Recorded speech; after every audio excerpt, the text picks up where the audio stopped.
Hey, this is Dave DeCamp from antiwar.com. This is anti-war news for Thursday, December 15th, 2022.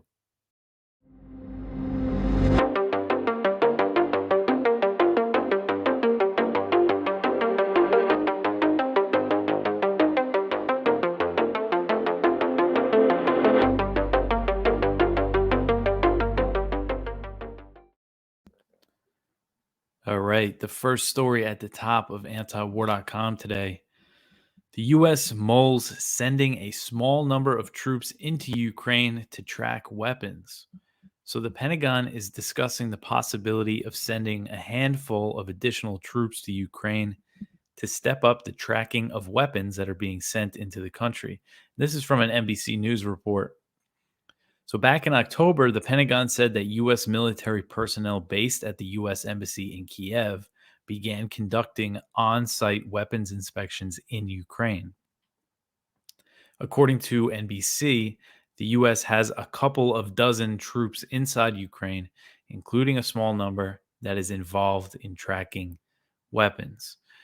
So this current tracking effort, it involves these U.S. military personnel, these U.S. troops based in the capital of Kiev. It involves them traveling outside of that city to scan barcodes on weapons and other supplies. Although U.S. officials say that the U.S. troops are not traveling to the front lines. So they say they're going outside of Kiev, but they're not going, to where the fighting is happening. So, this NBC report said that Secretary of Defense Lloyd Austin is considering increasing this small troop presence to enhance the oversight mission, but also wants to ensure that there are experts in country to help Ukraine use critical weapon systems. So, that line right there, tells me that if they do send these additional troops, they might be doing more than just tracking weapons. So on Wednesday, Politico reported that the U.S. is considering other measures to increase oversight, including by relying on Ukrainian troops to do their own inspections, to say, you guys handle it. But this report was interesting. It cited a State Department cable from September, so from a few months ago. So who knows if they're really considering some of these things right now. But anyway, it did say, that the US was struggling to track weapons and was preparing to hire an unnamed private firm to launch a 3-year initiative to aid oversight.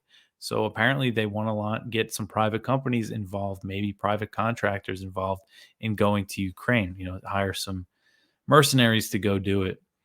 And, a 3-year initiative that gives you the idea that, in their minds, this is long-term stuff. But this cable, it was Bridget Brink, who is the U.S. ambassador to Ukraine. She wrote it, and it sounded like pretty bad, pretty bleak for oversight. She said, quote, above all, kinetic activity and active combat between Ukrainian and Russian forces create an environment in which standard verification measures are sometimes impractical or impossible, end quote. So kind of what's happening here, which is just too bad, really, is that they're considering sending troops to Ukraine, using these oversight concerns that have been raised by Republicans. They're sort of co-opting these calls that there should be more accountability for Ukraine by saying, okay, you want accountability? We'll send some troops over there. And senior U.S. officials speaking to NBC, they insisted that any additional U.S. troop presence would be very small, likely involving only numbers in the single digits. So less than 10 is what they're saying. But either way, the move would reflect Washington's growing involvement in the war. And they quoted a former U.S. official who described the plan as classic mission creep. So the weapons inspectors are not the only U.S. military presence inside Ukraine. Sorry, I read that wrong. They are the only U.S. military presence in Ukraine that has been confirmed by the Pentagon. The Intercept recently reported that U.S. Special Operations Forces and CIA personnel are also inside the country. Didn't detail exactly what they're doing. But the U.S. has not officially acknowledged the covert campaign. the New York Times also reported that there was CIA on the ground, which came as no surprise. The story was that they were reporting it, that it was leaked. So the Biden administration, again, they're considering this enhancing weapons tracking due to this increasing pressure from Republicans uh, for more oversight. And, we see even hawkish Republicans who have criticized the administration for not sending enough weapons. They want them to send more weapons, long-range missiles, target Crimea. This is Rep. McCall, specifically, who I'm thinking of here when I say this.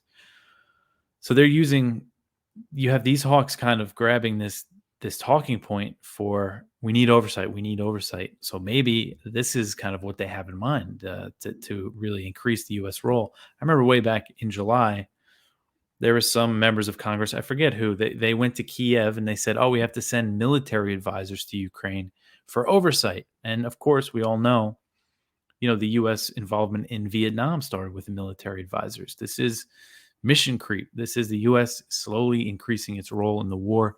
And unfortunately, they're using what I think from some Republicans, from a select few, is a genuine concern for oversight. They're using that to justify getting more involved in the war. So the next article here, this is from Will Porter over at the Libertarian Institute. And it is a pretty concerning story. UK Marines conducted covert ops in Ukraine. This is according to a British general. So the British Royal Marines have carried out high-risk special operations on the ground in Ukraine, according to the former head of the elite unit, who said UK commandos have been deployed to the country on more than one occasion this year. Writing in the Royal Navy's official magazine, The Globe and Laurel, Lieutenant General Robert McGowan said some 350 Marines were sent to Ukraine for 2 missions since January, starting with an operation to help relocate UK diplomatic staff to Poland just ahead of Russia's invasion. So before Russia invaded, they went over there, helped the embassy evacuation. But then in April, soon after Moscow withdrew from the areas around Kiev, according to this commander, they sent them back to provide embassy security, which was known, but he said that they did some other things too. I'll read what he said. He said, quote, in April, they returned into the country to reestablish the diplomatic mission, providing protection to critical personnel. During both phases, the commandos supported other discrete operations in a hugely sensitive environment and with a high level of political and military risk, end quote.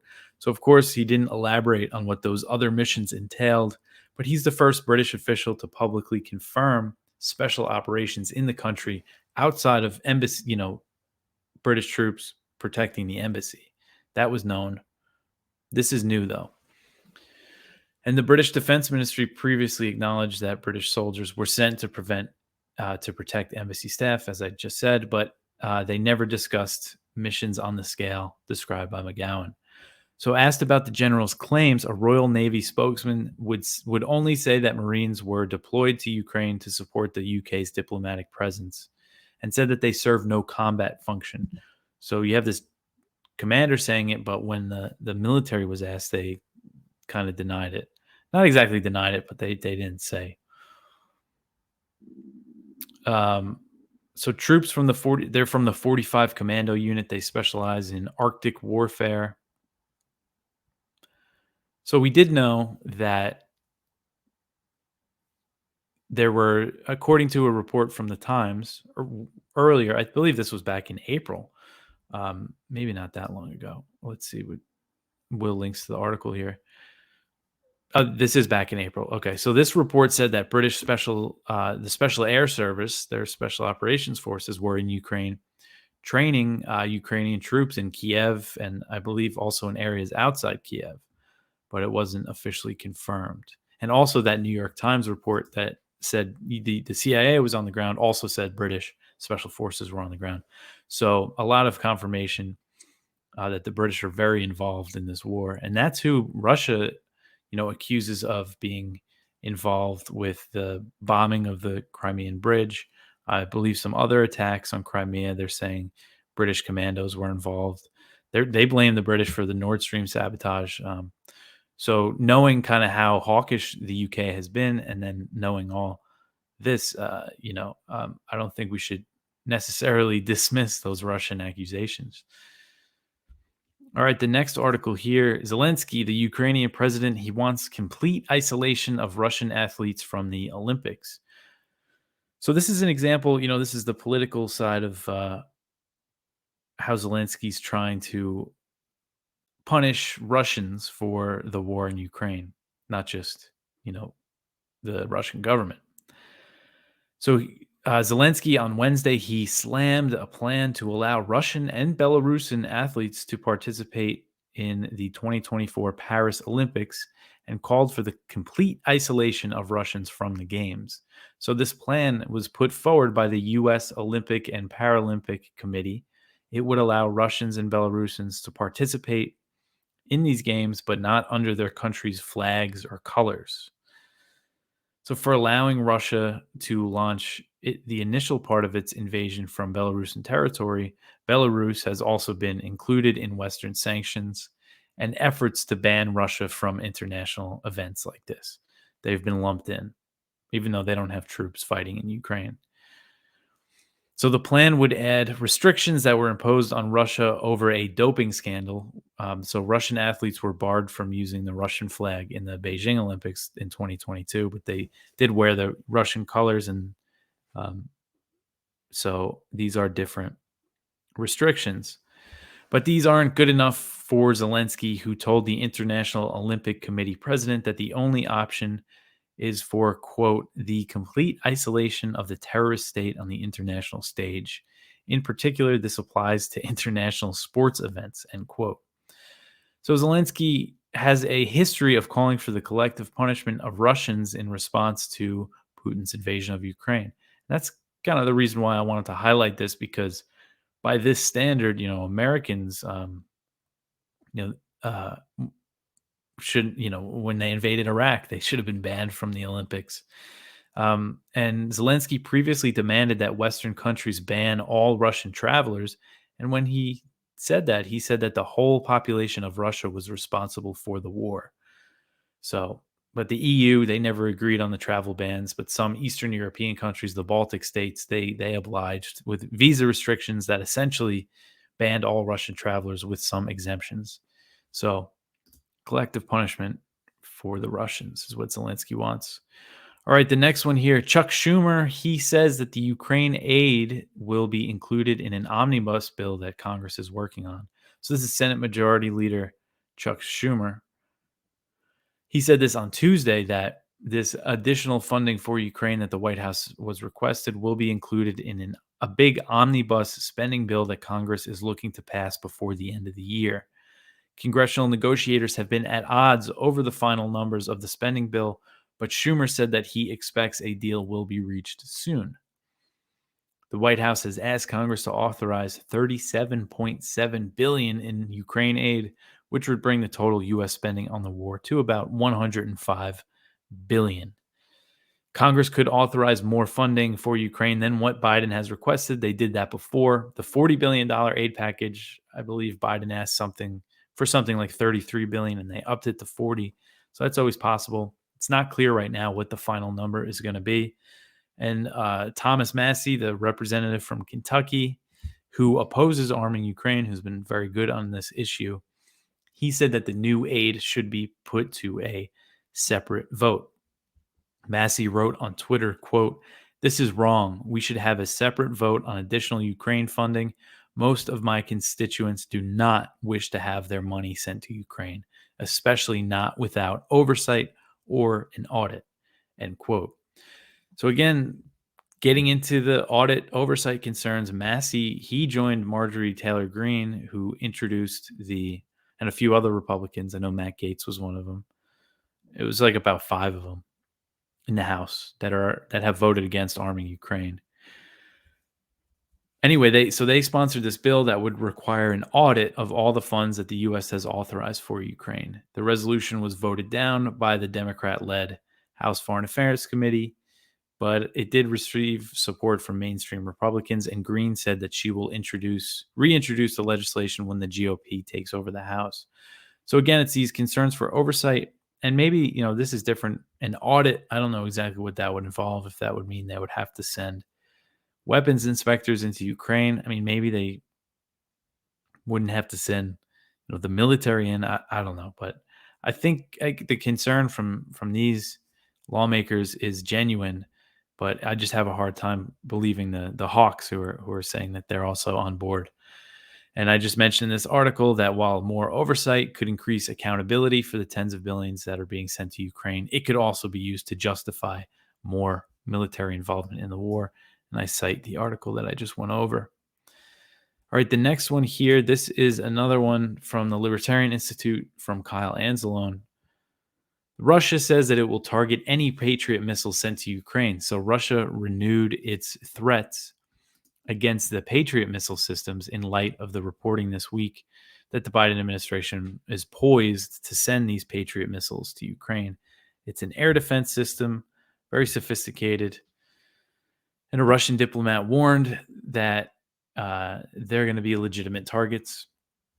Moscow issued the threat shortly after a senior American defense official said that the U.S. was preparing to arm Kiev with the Raytheon-made missile system.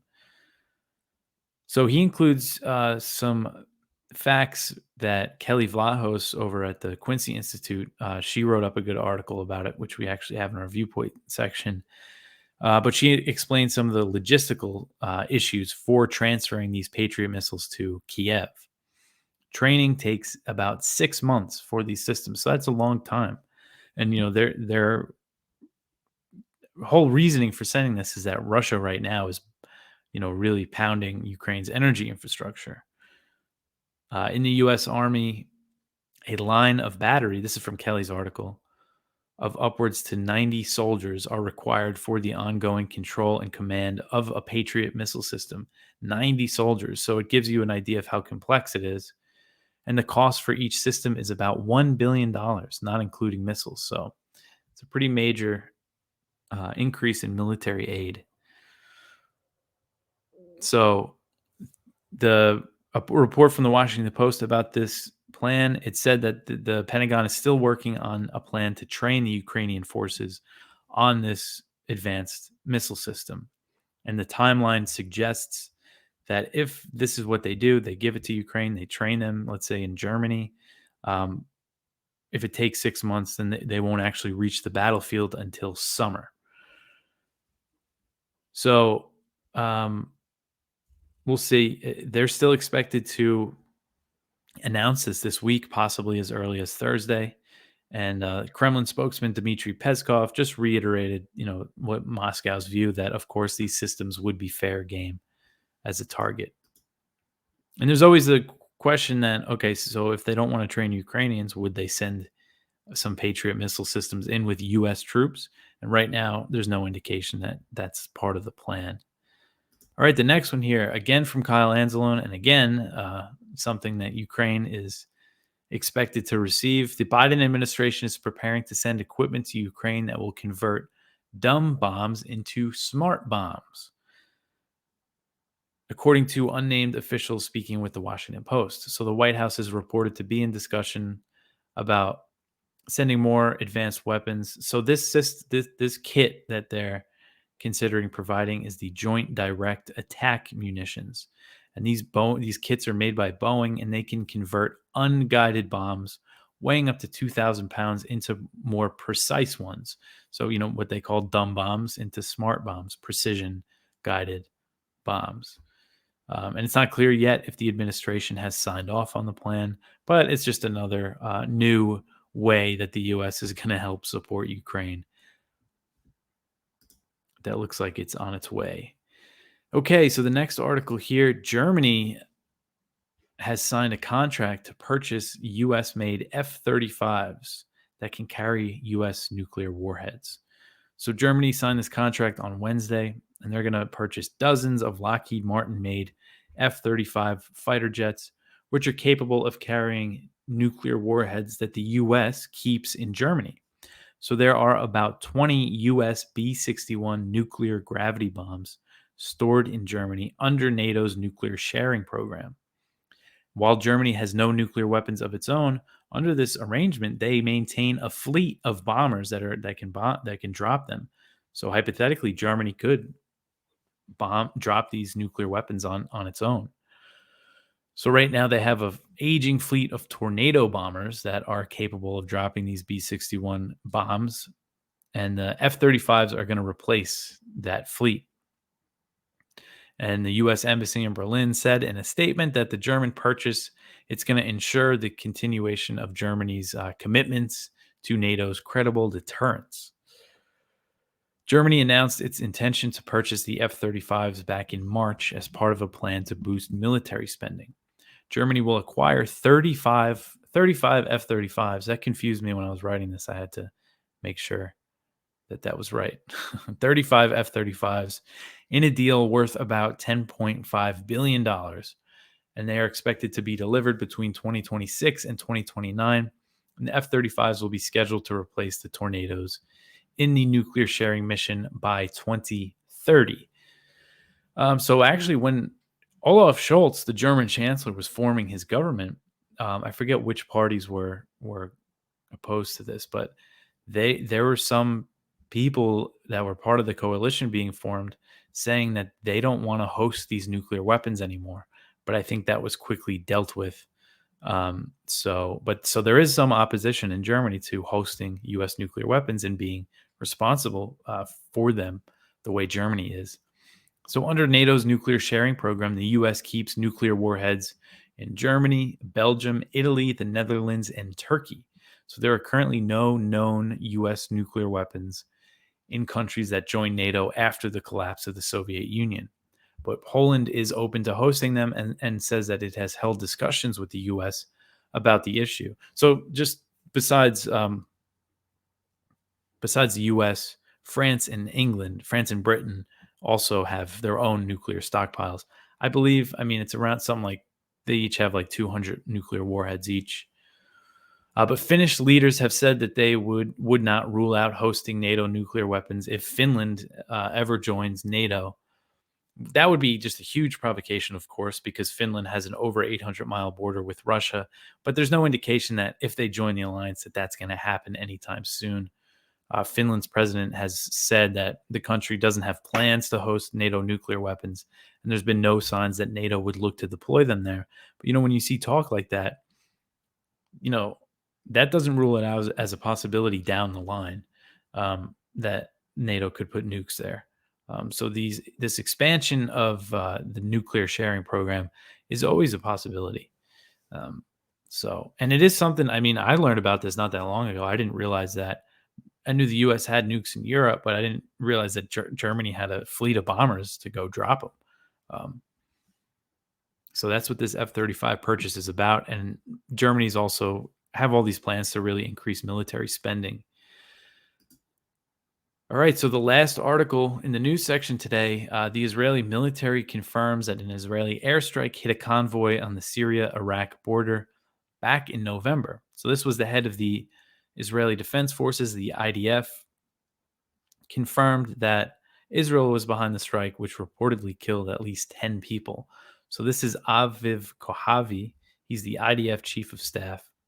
He claimed that they targeted a truck in a convoy that was carrying weapons from Iran to Lebanon, while Syrian reports said that the trucks that were destroyed were carrying fuel. And for their part, Hezbollah, who would be, you would assume would be the recipient for any arms that Iran is sending to Lebanon, denied that it had anything to do with the trucks that were targeted. Israel often bombs Syria, but rarely takes credit for individual strikes. And it's not clear why he admitted to this particular airstrike, but it seemed like he was saying it because he's claiming that Israel's intelligence capabilities helped locate which truck to hit. So he said, quote, "We needed to send pilots to the right place, and they had to evade surface-to-air missiles fired at them. They needed to attack, they needed to hit their targets and come back safely, and not kill people who shouldn't be killed. These are very advanced capabilities, end quote. So the Wall Street Journal reported at the time that the strike destroyed 2 fuel tankers after they entered Syria. I don't know how you could hide any significant number of weapons inside fuel tankers. But that report said 10 people were killed, including an unknown number of Iranians. And then this other report from the UK-based Syrian Observatory for Human Rights. So they're based in Britain, and they're pretty anti-Syrian government.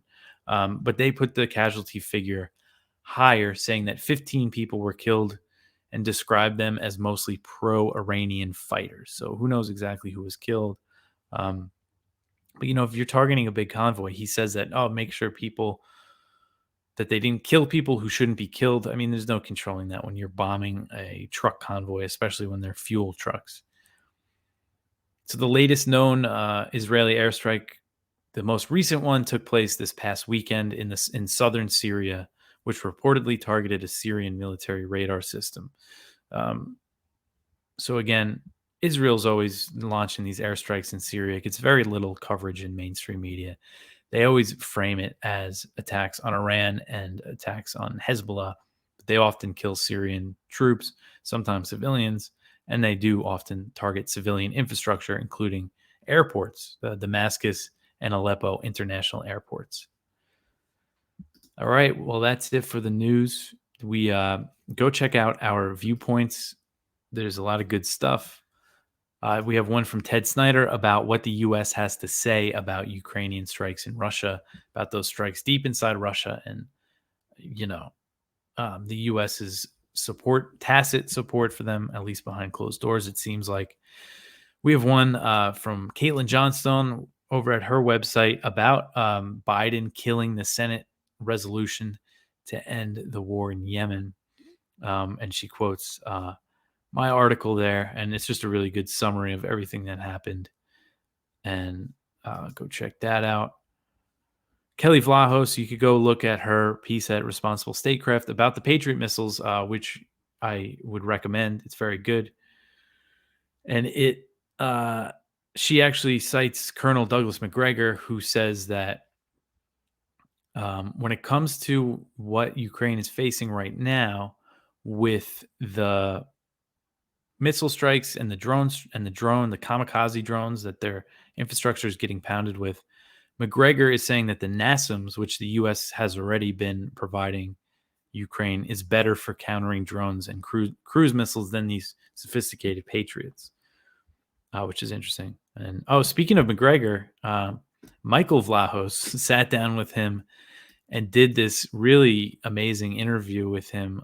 We have it in our blog, but you could also go to his YouTube channel, Michael Vlahos. It's 3 parts. It's about 2.5 hours. I haven't listened to all of it because I watched the first part, and it's really interesting because Michael Vlahos is like a military historian, and then you have McGregor, who also is, and it's just a really interesting conversation from kind of a perspective that you don't hear, and like a realistic military perspective, not the narrative that we're being fed by the media. So go check that out. You can find it on YouTube. I have to sit down and really watch it and pay attention to it. Also, our spotlight is from Anel Sheeline, also at Responsible Statecraft, about the Yemen resolution. Delayed War Powers Resolution vote risks further suffering in Yemen, and just about how the war could really pop off at any time. And then one over at the Mises Institute from David Gordon, Blowing Up the World When So Little is at Stake. And it's really just about, the U.S. foreign policy. So that's it for me for today. I'll be back tomorrow with some more news. Thanks for listening. Like and subscribe on YouTube. You can support antiwar.com, antiwar.com/donate. Share any feedback with me. Let me know how you like the new intro music and thumbnails on YouTube and things like that. But that's it. I'll talk to you tomorrow with some more news. Thanks.